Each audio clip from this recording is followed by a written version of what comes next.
at nais natin i-alay ang misang ito para sa lahat ng mga mananampalataya dito sa ating parokya ng San Santiago Apostol. Gayon din para sa mga natatangi natin mga personal na intensyon. Kaya nga kung meron tayong mga intensyon na talagang nais nating banggitin na maaari natin ipusin muna ang video na ito at ilagay natin sa comment section ng video na ito upang maisama natin sa ating panalangin para sa banal na misa. Simulan natin ang ating pagdiriwang. Pag-ibig ng Diyos na tapat sa daigdig ay lagana, sa salita niya ay natatag, kalamitan sa itaas, Alleluia, Alleluia. Sa ngalan ng Ama at ng Anak at ng Espiritu Santo. Ang pagpapala ng ating Panginoong Jesucristo, ang pag-ibig ng Diyos Ama, at ang pagkikipagkaisa ng Espiritu Santo naway sumainyo. Mga kapatid, aminin natin ang ating mga kasalanan upang tayo maging marapat ng anak sa banal na pagdiriwang.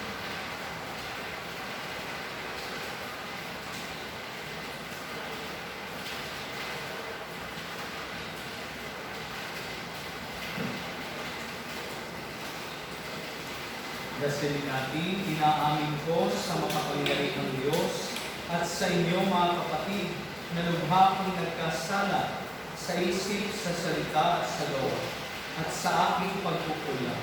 Kaya sinasamo ko sa mahal na Birheng Maria, sa lahat ng mga anghel at mga banal, at sa inyo mga kapatid na ako'y panalangin sa Panginoong ating Diyos. Kawaan tayo ng makapangyarihang Diyos, patawarin tayo sa ating mga kasalanan at patnubayan tayo sa buhay na walang hanggan. Panginoon, kaawaan mo kami. Kristo, kaawaan mo kami. Panginoon, kaawaan mo kami. Papuri sa Diyos sa kaitaasan at sa lupa'y kapayapaan sa mga taong pinaluludan niya. Pinupuri ka namin, dinarangal ka namin, sinasamba ka namin, ipinagbubunyi ka namin, pinasasalamatan ka namin dahil sa dakila mong angking kapurihan. Panginoong Diyos, Hari ng Langit, Diyos Amang makapangyarihan sa lahat. Panginoong Jesucristo, butong na anak, Panginoong Diyos, Kordero ng Diyos, anak ng Ama. Ikaw na nag-aalis ng mga kasalanan ng sanlibutan, maawa ka sa amin. Ikaw na nag-aalis ng mga kasalanan ng sanlibutan, tanggapin mo ang aming kahilingan. Ikaw na naluluklok sa kanan ng Ama, maawa ka sa amin. Sapagkat ikaw lamang ang banal, ikaw lamang ang Panginoon. Ikaw lamang, O Jesucristo, ang kataas-taasan, kasama ng Espiritu Santo, sa kadakilaan ng Diyos Ama.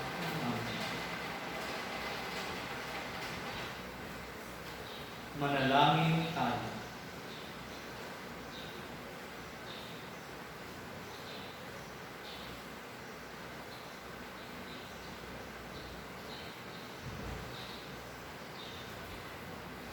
Ama naming makapangyarihan, akayin mo kami upang kami mapabilang sa mga maliligayang kapiling mo sa kalangitan, upang sa pagsunod namin bilang abangkawan, kami makarating sa sinapit ng pastol na idinangal, na siyang namamagitan kasama ng Espiritu Santo, magpas sa walang hanggan.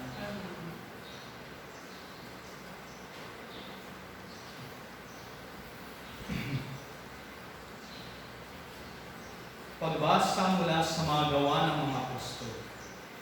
Noong araw ng Pentecostes, tumayo si Pedro at ang 11 apostol at nagsalita siya ng malakas. Dapat malaman ng buong Israel na itong si Jesus na ipinako ninyo sa krus, siya ang ginawa ng Diyos na Panginoon at Kristo. Nabagabag ang kanilang kalooban nang marinig ito, at tinanong nila si Pedro at ang mga apostol, "Mga kapatid, ano ang gagawin namin?" Sumagot si Pedro, "Pagsisihan ninyo at talikdan ang inyong mga kasalanan at magpabinyag kayo sa pangalan ni Jesucristo upang kayo'y patawarin at ipagkakaloob sa inyo ang Espiritu Santo. sapagkat ang pangako'y para sa inyo at sa inyong mga anak at sa lahat ng nasa malaya, sa bawat tatawagin ng Panginoong Diyos. Marami pa siyang inilahad upang patunayan ang kanyang sinabi at nanawagan siya sa kanila. Lumayo kayo sa masamang lahing ito upang kayo'y maligtas. Kaya't ang mga naniwala sa kanyang sinabi ay nagpabinyag at nadagdag sa kanila ang may 3,000 tao ng araw na iyon. Ang salita ng Diyos. Salamat sa Diyos. Pastol ko'y Panginoong Diyos, hindi ako magdarao. Pastol ko'y Panginoong Diyos, hindi ako magdarao. Panginoo'y aking pastol, hindi ako magkukulang. Ako'y pinahihimlay sa mainam na pastulan. At inaakay niya ako sa tahimik na batisan. Binibigyan niya ako niyong bagong kalapas. Pastol ko'y Panginoong Diyos, hindi ako magdarao. At sangayon sa pangako na kanyang binitiwan, sa matuwid na landasi doon ako inaakay. Kahit na ang daang iyo'y tumatamak sa karimlan, hindi ako matatakot pagkat ika'y kaagapay. Ang tungkod mo at pamalo ang gabay ko at sanggan. Pastol ko'y Panginoong Diyos, hindi ako magdarao. Sa harapan ng lingkod mo, ikaw ay may handang dulang. Ito'y iyong ginagawang nakikita ng kaaway. Nalulugod ka sa akin, na ulo ko ay langisan, at pati na ang aking kalis ay iyong pinaako. Pastol ko'y Panginoong Diyos, hindi ako magdarao. Tunay na ang pag-ibig mo at ang iyong kabutihan sa aking tataglayin habang ako'y nabubuhay. Doon ako sa templo mo lalagi at mananahan. Pastol ko'y Panginoong Diyos, hindi ako magdarao. Pagbasa mula sa unang sulat ni Apostol San Pedro. Mga pinakamamahal ko, pagpapalain kayo ng Diyos kung kayo'y maparusahan sa paggawa ng mabuti. Ang pagtitiis ng hirap ay bahagi ng pagkahirang sa inyo ng Diyos, sapagkat nang si Kristo ay magtiis para sa inyo, binigyan niya kayo ng halimbawang dapat tularan. Hindi siya gumawa ng anumang kasalanan o nagsinungaling kailanman. Nang siya'y alipustahin, hindi siya gumanti. Nang siya'y pahirapan, hindi siya nagbanta. Nanalig siya sa Diyos na makatarungan. Sa kanyang pagkamatay sa krus, dinala niya ang bigat ng ating mga kasalanan upang tuluyan na nating iwan ang pagkakasala at mamuhay ayon sa kalooban ng Diyos. Kayo'y gumaling sa pamagitan ng kanyang kasugat, sapagkat nagkawatak-watak kayo gaya ng mga upang naligaw. Ngunit tinipon kayo muli ng pastol at tagapangalaga ng inyong mga kain. Ang salita ng Diyos. Hallelujah, hallelujah. Ako'y pastol na butihin, kilala kong upang akin, ako'y kilala nila. Hallelujah, hallelujah. Sumainyo ang Panginoon. Ang mabuting balita ng Panginoon ayon kay San Juan.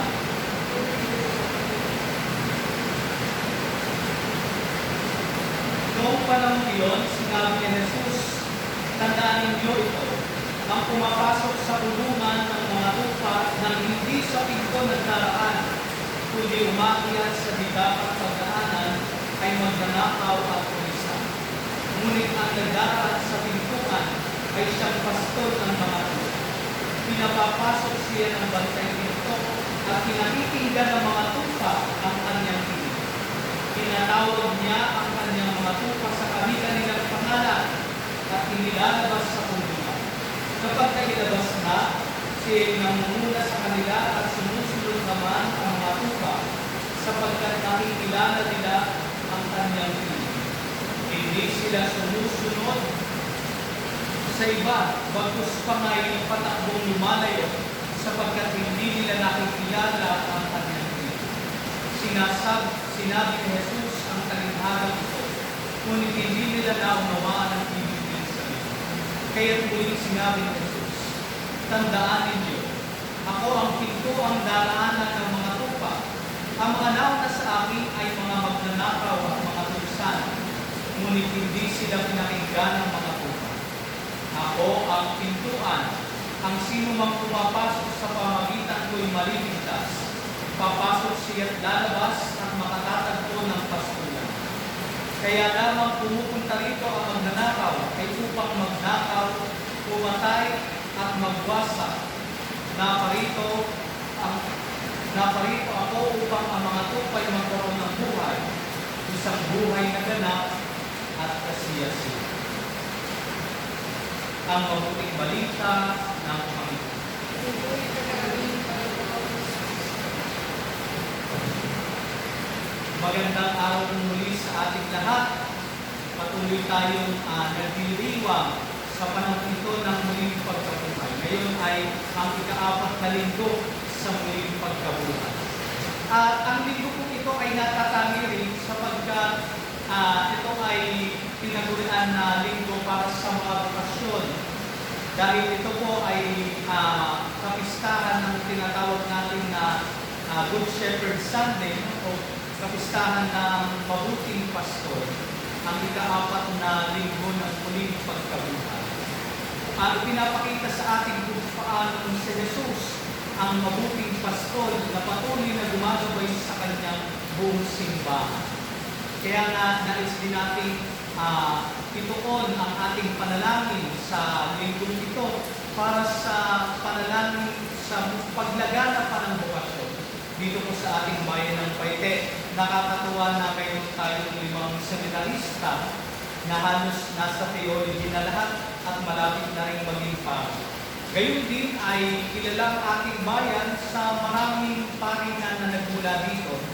Ngayon nga po ay halos siyam, ang mga paring Paitenyo na patuloy pang naglilingkod sa ating diocese at sa ating simbahan. At sa ating pagdililay, ito ay, sabi ko nga kanina, kapistahan ng mabuting pastol. Kung si Jesus ay mabuting pastol, wala na tayong dapat nung pag-usapan pa. Subalit kung si Jesus daw ay mabuting pastol, papaano ba tayo nagiging kanyang kawan? O kung walang problema, ang pastol, ang mabuting pastol na siyang gumagabay sa atin, papaano ba tayo namumuhay bilang mga tupa niya? Papaano ba tayo namumuhay bilang kanyang kawan? Kaya nga po sa aking pagdilay ay pagnilayan natin hindi ang mabuting pastol kung papaano ang maging isang mabuting tupa sa ating pastol. Narinig natin na si Jesus ay pinaari ang kanyang mga tupa, kawan sa kanyang sarili. At sa ating nga pong mga pagbasa ay makikita natin yung 3 katangian na dapat taglayin ng isang tupa upang siya ay maituring na isang mabuting tupa.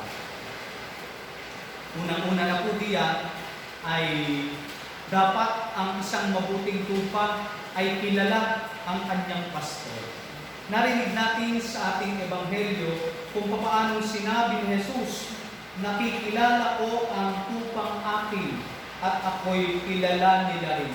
Tinatawag niya ang kanyang mga tupa sa kanilang pangalan at inilalabas sa kulungan.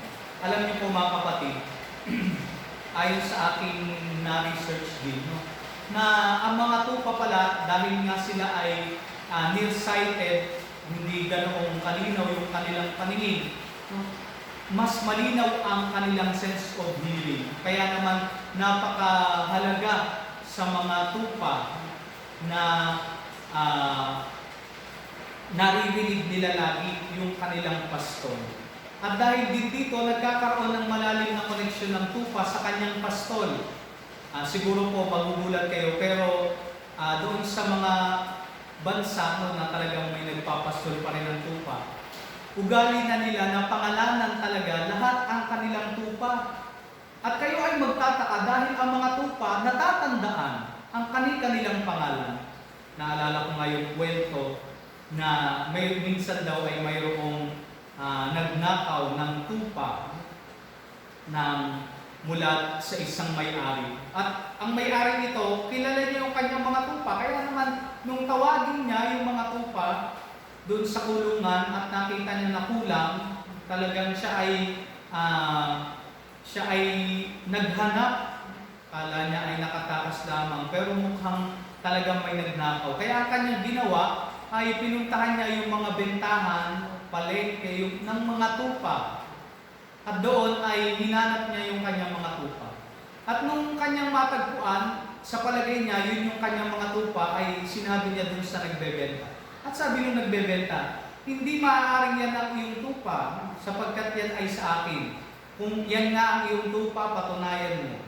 At ang ginawa ng may-ari ay tinawag niya yung mga tupang iyon. At sa gulat, nung nagtitinda dahil ang mga tupang tinawag ng may-ari ay nagsilabasa. Kaya nga makikita natin yung dapat na malalim na koneksyon ng tupa sa isang pastol. Napakahalaga na kilala ng tupa yung pastol niya. Kaya nga sa ating unang pagbasa, narinig natin si San Pedro at ang 11 alagad kung papaanong tinutuligsa yung mga Hudyo. Anong sinabi nila? Na ang kanilang pastol ay hindi nila nakilala. Si Jesus na Kristo at Panginoon na hiniram ng Diyos ay kanilang ipinapako at ipinapatay. Kaya nga doon ay nalinawan ang mga Hudyo at kanilang winika, kapatid, anong maaari naming gawin? Anong dapat naming gawin upang muli ay makilala namin ang aming pastor? At dito ay inihayag ni Pedro, magsisi kayo't taligdan ng inyong mga kasalanan at kayo magpabinyag. Tayo bilang mga mananampalataya, sino ba ang sinusundan natin? Tayong mga tupa na inaalagaan ng Panginoon, sino ba ang ating sinusundan? Sino ba ang ating prioridad sa ating buhay? Ito ay napakagandang paalala sa atin kung paano dapat nating sundan, dapat nating kilalanin ang ating mabuting pastor, walang iba kundi si Jesus. Ikalawang katangian ng isang mabuting tupa, ang isang mabuting tupa ay sumusunod sa kanyang pastor.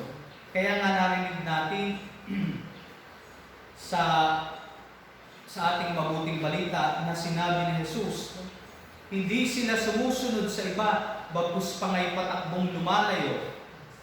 Dahil napakahalaga na ang mga tupa ay, sabi nga, nakikinig at batid sinusundan yung kanilang mabuting pastor. Kaya nga sa ating ikalawang pagbasa ay narinig natin kung papaano inihayag ni San Pedro ang sinapit ni Jesus. Sabi niya doon, ang pagtitiis ng hirap ay bahagi ng pagkahirang sa inyo ng Diyos, sapagkat nang si Kristo ay magtiis para sa inyo, binigyan niya kayo ng halimbawang dapat tularan. At kung meron man tayong dapat sundan, mga kapatid, ito'y walang iba kundi si Jesus.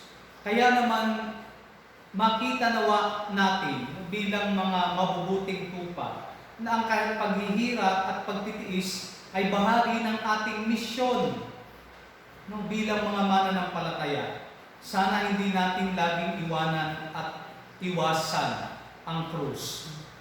Sa halip, ito ay ating tanggapin at yakapin. Kaya nga ito yung panawagan sa atin ni Jesus, na kung papaano yung ating sinusundan, yung ating mabuting pastol, ay nagpakasakit, nagsakripisyo para sa atin. Ito rin yung inaasahan para sa atin. Ipinapakita dito kung papaano ang mabuting pastol ay handang ialay ang kanyang buhay para sa kanyang mga tupa. At gayon din naman, tayo bilang mga tupa ay dapat magtulungan at handa rin mag-alay ng sarili para sa ating kapwa.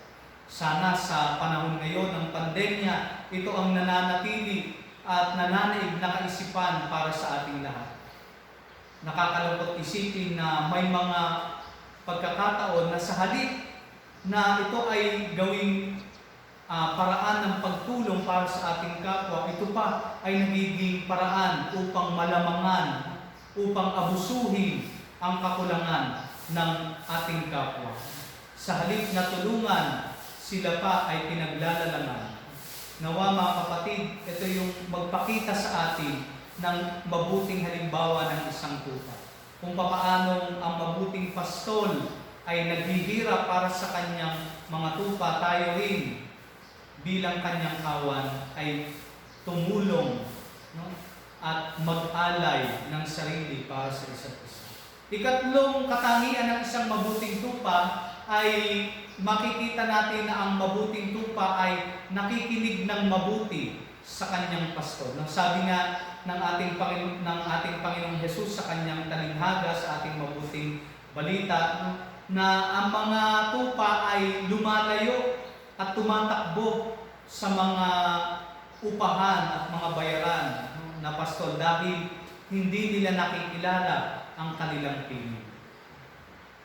At siguro po ito ay makikita nating mabuti sa ating kaisipan na sabi ko nga, marami sa atin ngayon ay mayroong ganitong sakit. May yung tinatawag natin na selective listening. Anong ibig sabihin ito? Na pinapakinggan lamang natin, inaari lamang natin tama yung mga gusto nating pakinggan. Yung mga inaari natin na yun na nga ang katotohanan. Kapag narinig natin na sa ibang bayan ganito ang ginagawa at sa aming bayan hindi ganito ang ginagawa, ay mabilis na tayong magreklamo. No? Hindi natin pinapakinggan kung ano ang sinasabi at idinidikta ng ating mabuting pastor. Sa halip, tayo ay nagiging selective listeners. Pinapakinggan lamang natin, pinaniniwalaan lamang natin yung mga gusto nating pakinggan at yung mga gusto nating paniwalaan. Marami tayong nasasabi, maging sa pamamalakad ng ating simbahan at ng ating pamahalaan.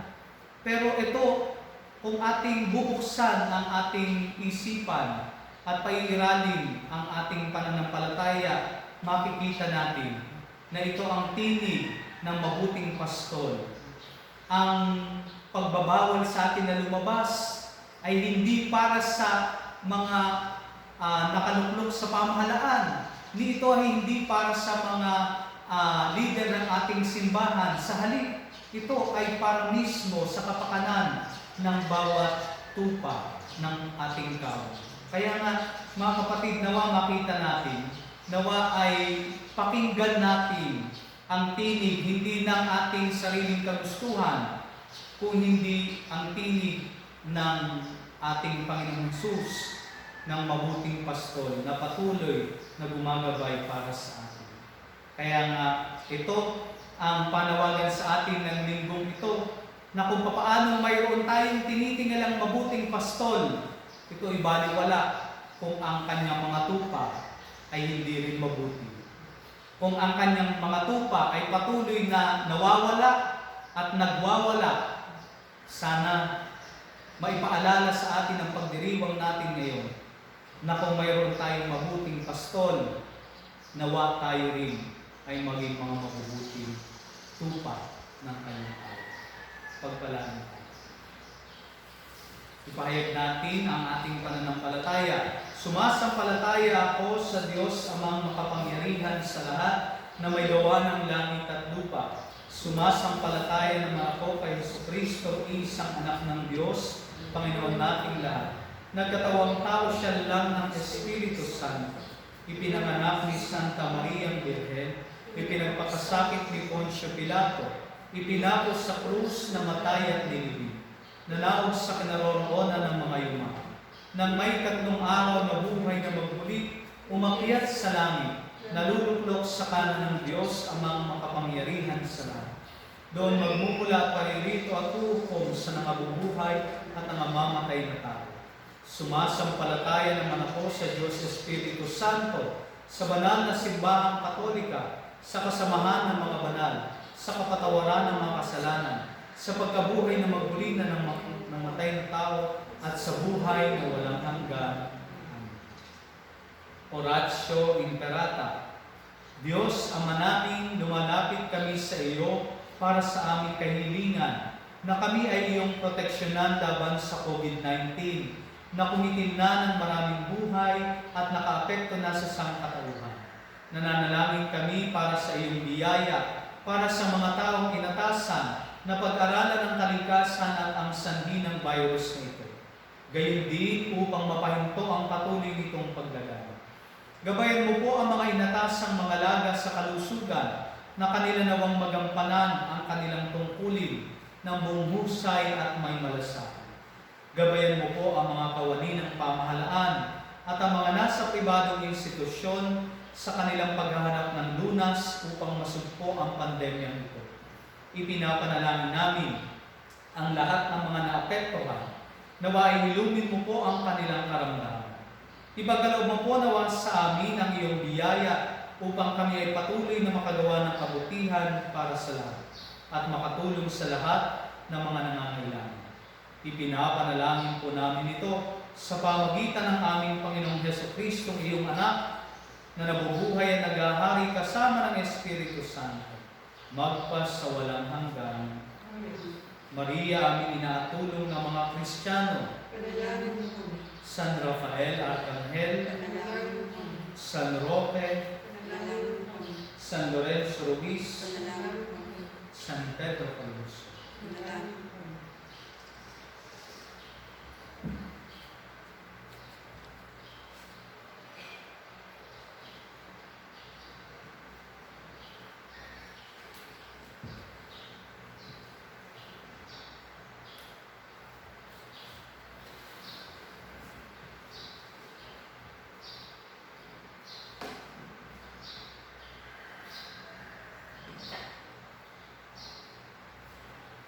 Kapuri-puri ka, Diyos, sa mga lumikas ang lubutan, sa iyong kagandahang loob na ito ang aming mayaalay. Mula sa lupa at bunga ng aming paggawa ang tinapay nito para maging pagkain nagbibigay. Puri-puri ang po may kapal na iyong kailan ko.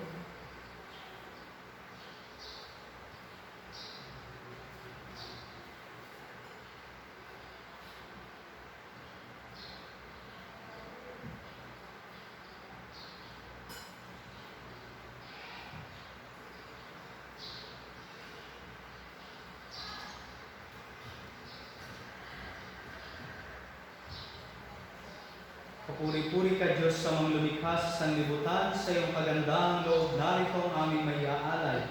Mula sa katas ng ubas at bunga ng aming paggawa, ang alak na ito para maging inumin nagbibigay ng iyong Espiritu.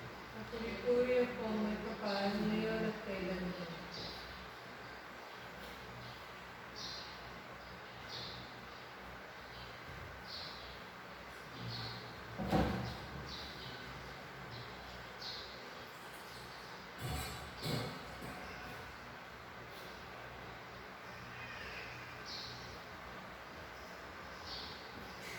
Manalangin kayo mga kapatid upang ang paghahain natin ay kalugdan ng Diyos amang makapangyarihan.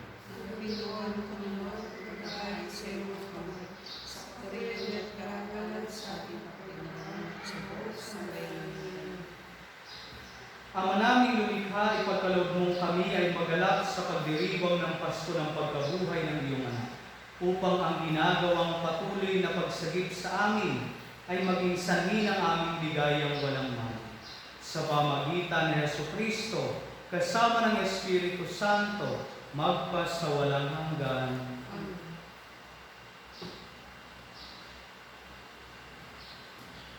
Sumainyo ang Panginoon. At sumayin. Itaas sa Diyos ang inyong puso at diwa. Nasa namin sa Panginoon. Pasalamatan natin ang Panginoong ating Diyos. Dapat na siya ay salamat. Ama naming makapangyarihan, tunay nga marapat na ikaw ay aming pasalamatan. Ngayong ipinagdiriwang ang paghahain ng Mesiyas, ang mamungtupan na tumubos sa aming lahat. Sa paghahain ng sariling buhay at sa pagkabuhay ng anak mong mahal, nabuksang ganap ang iyong tahanan at kaming pinaghaharian mo'y naging kasambahan. Sa pagkamatay niya sa krus, nalupig ang kamatayan. Sa kanyang pagkabuhay, naging buhay siya ng tanan. Kaya kaisa ng mga anghel na nagsisiawit ng papuri sa iyo nang walang humpay sa kalangitan, kami nagbubunyi sa iyong kadakilaan. Santo, Santo, Santo, ang Diyos mo, ang bubulong ng lupa ng katilaan mo, o sana sa itaas. Pinagpalang na kami dito sa ngalan ng Panginoon, o sana sa itaas.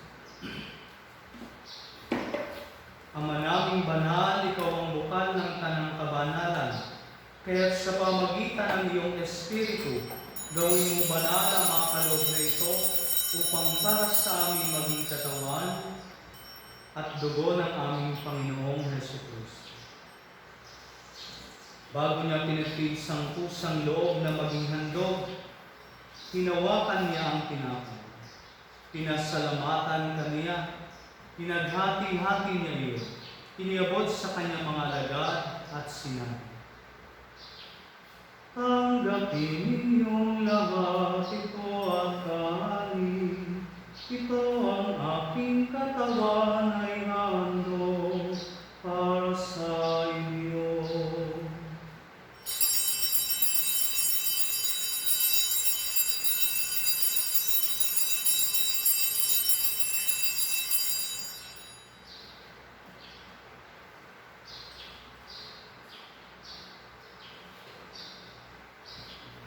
Gayon din naman nung matapos ang hapunan, hinawakan niya ang kalis. Muli kanyang pinasalamatan. Iniabot niya ang kalis sa kanyang mga alagad at sinabi, "Tanggapin ninyong lahat ito at inumin. Ito ang kalis ng aking dugo, ng bago at walang hanggang tipan. Ang aking dugo na ibubuhos para sa inyo at para sa lahat, sa ikapagpapatawad ng mga kasalanan. Gawin ninyo ito sa pag-alala sa akin."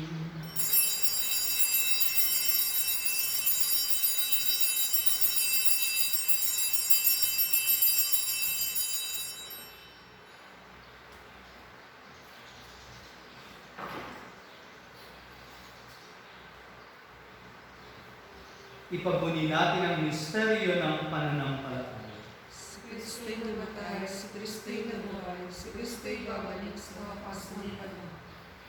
Ama, ginagawa namin ngayon ang pag-alala sa pagkamatay at muling pagkabuhay ng iyong anak, kaya tiniaalay namin sa iyo ang tinapay na nagbibigay buhay at ang kalis na nagkakaloob ng kaligtasan.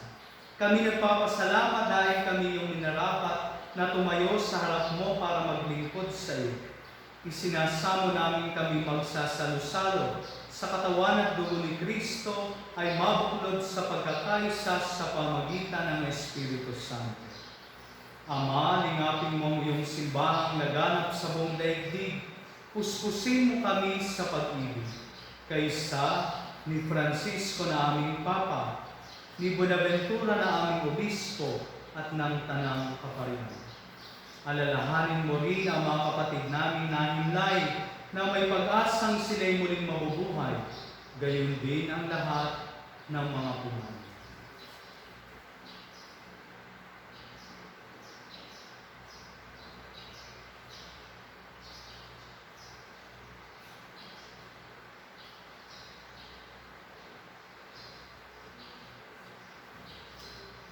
Kaawaan mo sila at patuloyin sa iyong kaliwanagan. Kaawaan mo at pagindapatin kaming lahat na makasalo sa iyong buhay na walang wakas. Kaysa ng mahal na Birheng Maria, ang Ina ng Diyos. Kaysa ni San Jose ang kanyang kalinis-linisang esposo. Kaysa ng mga apostol, ni San Santiago na ating patron at ng lahat ng mga banal na namuhay dito sa daigdig ng kalugod-lugod sa iyo. May pagdiwang nawa namin ang pagpupuri sa ikararangal mo sa pamagitan ng iyong anak na aming Panginoong Hesukristo.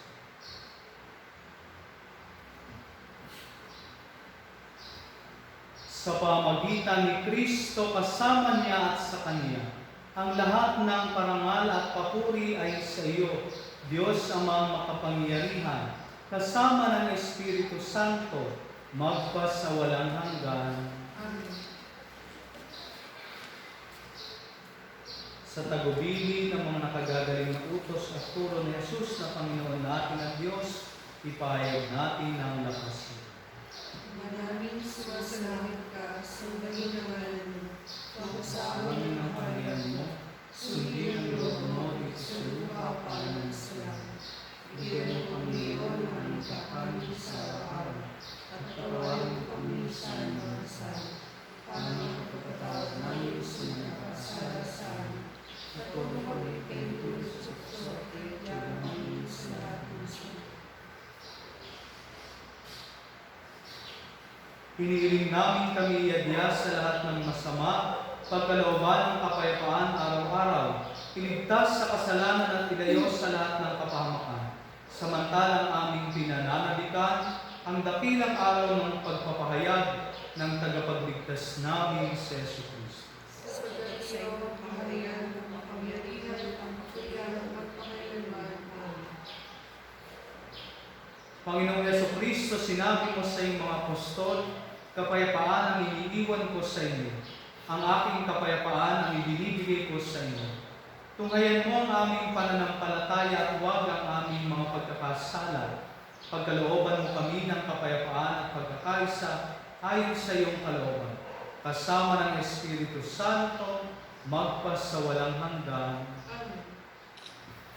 Ang kapayapaan ng Panginoon ay laging sumainyo. At subayin mo. Magbigay kayo ng kapayapaan sa isa't isa.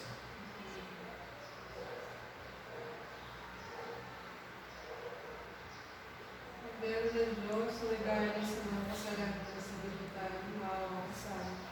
Kordero ng Diyos na nagaling sa mga kasalanan sa libutan, maawa ka sa amin. Kordero ng Diyos na nagaling sa mga kasalanan sa libutan, maawa ka sa amin.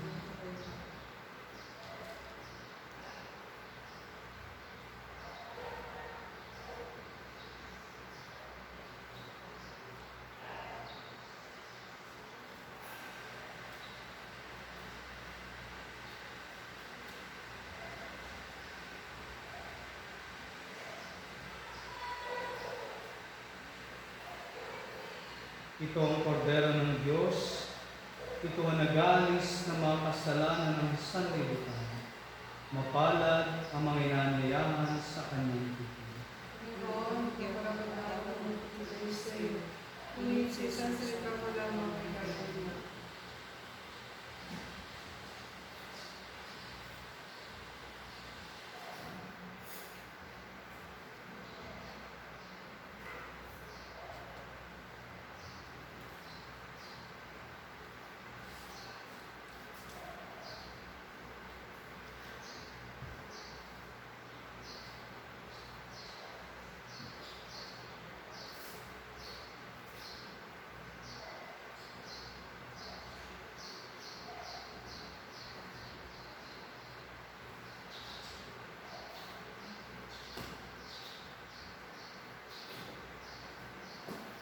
Haleluya, nabuhay din ang pastol nating butihin, namatay para sa atin. Sarili niya ay inihari upang tayo ay buhay.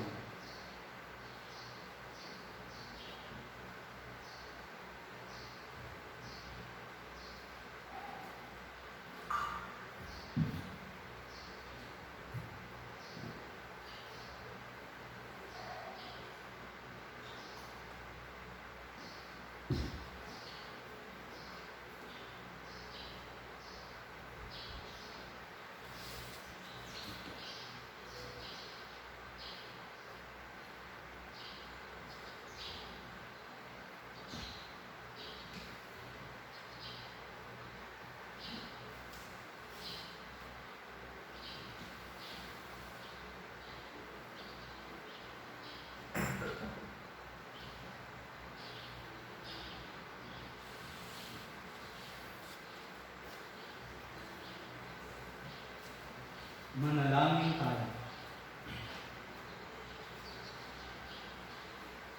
Ama naming mapagmahal, ikaw ang butihing pastol na nagtataguyod sa amin. kaya't kamingkawan mo ay iyong tangkilikin. Pakundangan sa dugo ng anak mong dumana upang kaming lahat ay iyong mailigtas. Marapatin mong kami makarating sa pastulan na inilalaan mo sa amin ngayon at kailanman. Sa pamagitan ni Jesucristo, kasama ng Espiritu Santo, magpasawalang hanggan. Sumainyo ang Panginoon at away pagpalain kayo ng ating dakila at makapangyarihang Diyos, Ama at Anak at Espiritu Santo. Tapos na ang ating pagdiriwang, humayo kayo sa kapayapaan ni Kristo. Alleluia, Alleluia. Salamat sa Diyos. Alleluia, Alleluia. Ngayon po ay sasagawa natin ang pag-alay ng mga bulaklak at ipinapanhig namin na tayo ay pag-alay din ng mga bulaklak mula sa ating mga bakuran, sa ating mga sari-sariling altar sa ating tahanan. O kaya naman po, ay maaari din kayong mag-send ng electronic flowers habang ating sinasagawa ang ating pagdedebosyon sa mahal na Birhen ngayong buwan.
No.